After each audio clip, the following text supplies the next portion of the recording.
I was born in Birmingham, in England.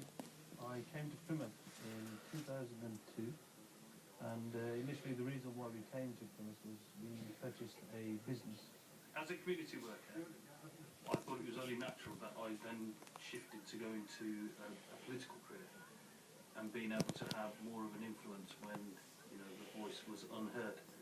So for me, it was more almost like a promotion of going from community development work to standing as a local councillor in a ward in a city that I'd only moved in 10 years ago.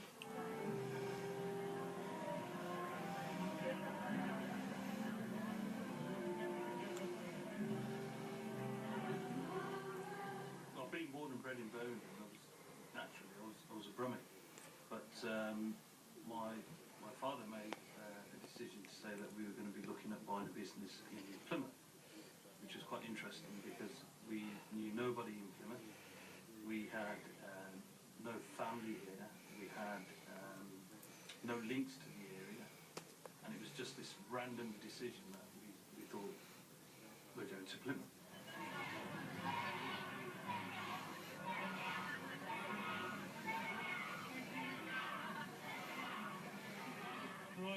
The shop obviously was an off-licensed newsagents, tobacconists and confectioners, and it was set in the heart of a naval estate, so we had all service personnel.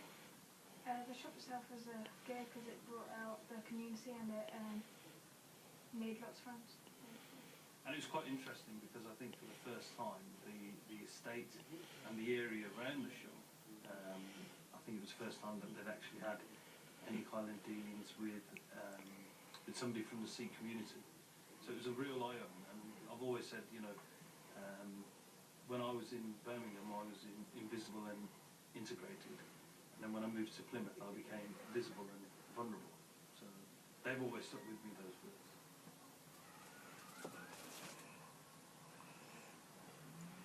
Being in the paper, it was really interesting because, you know, being a newsagent person, I used to go through about 10 or 12 newspapers a day, and especially we have the two local newspapers here, and I just felt as though they didn't really highlight some of the stuff that people from the BME communities actually made. You know, there was a contribution, let's be honest, but it wasn't really reflected well in both the local newspapers. And I think when I got in there, it was almost like, you know, you had that cult celebrity status where people say, I saw you in the paper. And even up until this day now, you know, I bump into people and say, don't see much of you, but I do see a lot of you in the paper, so I know you're still alive. So that's good to hear. It's very good.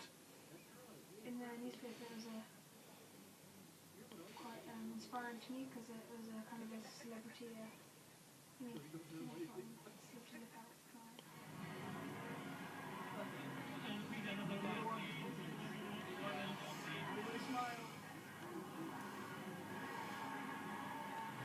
I did a project where they said what we want to do is a fashion show, and we want people to come in their national dress. So I thought, well, my national dress really could be jeans and a hoodie, it could have been a tracksuit. If we were going way back, it could have been a shell suit. But I didn't want to get a shell suit. So I thought I'm gonna fuse the two cultures together. And traditionally, Punjabi dress is a kurta pajama, and I thought I'm going to go one step better, and I actually had it made in the Burberry check, and in fact I also had a Burberry turban as well, which was interesting, and that really fused what I call my dual identity, you know, being British and being a Sikh at the same time. So it was really, it was a thought-provoking moment that I'm always going to be ready to answer for when people say, well, look where you are now, and a couple of years ago you was dressed as a Burberry clad person. So, yeah, it was interesting, really, really cool.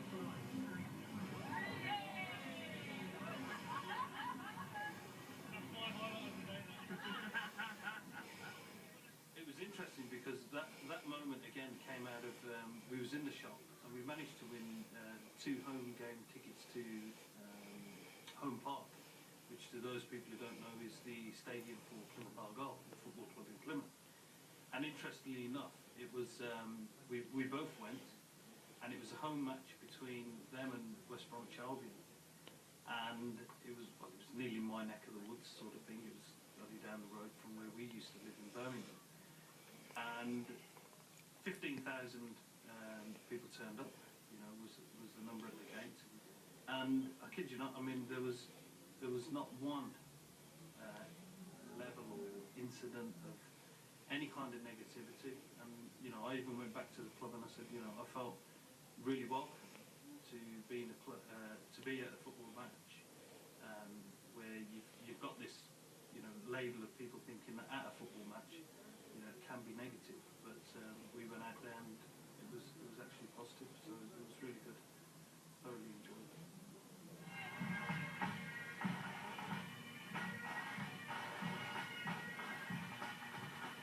We did do charity, what we do it every Christmas actually, called Santa Fun Run, and we work with a group called Welcome Pool, I think is it? Yeah, and we raise some money and raise some money for charity. Through my dad, I've worked with the Nepalese Society, the Hindu Society, and the Sikh Society in Plymouth. Also, every year I run 5-kilometre Santa Fun Run every year to raise money for charity.